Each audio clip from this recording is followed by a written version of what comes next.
there's no doubt groups like us who have got a business and have got very strong capital backing from major institutions overseas and domestically, it actually is good for our business.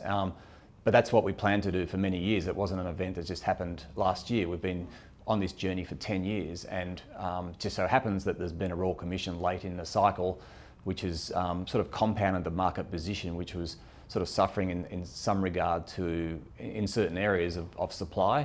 So all of that's come together, but it's good for us as a business because, as I said, we've been planning for this for 10 years and now are doing transactions that are very bank-like actually, in addition to transactions that banks won't do. So our business is, I think we're benefiting from what's happening in the market. Look, firstly, our business is a very sophisticated business. We look after money on behalf of very credible institutions overseas and in Australia. So we're trusted and we've got to do the right things with that capital. Our assessment of a loan is very critical to that process. Last thing we want is not to be able to provide a return or provide the capital back to those investors. So we spend a lot of time on our due diligence on transactions. So for us, it's all about who's borrowing the money, their capability, what their experience is, what their financial backing is. Is this an asset class that they've developed or owned before? So we really spend a lot of time on the client. That's what it's all about actually. And you want a client in good times and bad times who is your partner, who can actually, when something goes wrong on a transaction, they're the first ones to ring you and say, can we sit down and talk about the issue? So we need transparency and honesty and trustworthiness from our clients.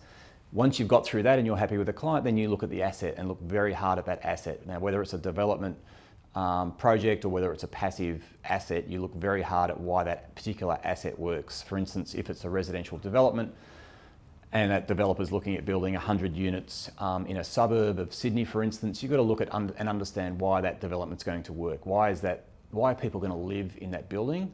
Why are people going to rent in that building? And just understand and put yourself in the shoes of somebody who's going to own there and make sure that works. Is it close to amenity? Is it close to transport? Is it close to jobs? And those sorts of things. So you look at that and then understand. You look at supply demand in that precinct to make sure that they're not providing units that are going to push the supply in that precinct. You've got to make sure they're well designed, they're proper, environmental standards in terms of ventilation and light and energy use and those sorts of things. So we spent a lot of time on that before we make a decision to actually lend the money.